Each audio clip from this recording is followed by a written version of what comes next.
Another day, another harvest na naman tayo dito sa aking garden. Ayan, yun yung aking beans and then yan yung aking kamatis.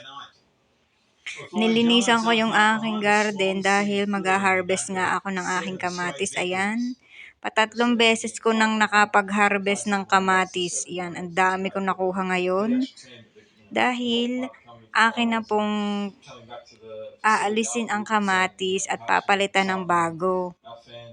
Dahil napansin ko na tuyo na rin ang mga dahon. Oh. Iniintay ko na laang mahinog yung ibang bunga para maalis ko na at mapalitan ng bagong tanim. Ayan sila oh.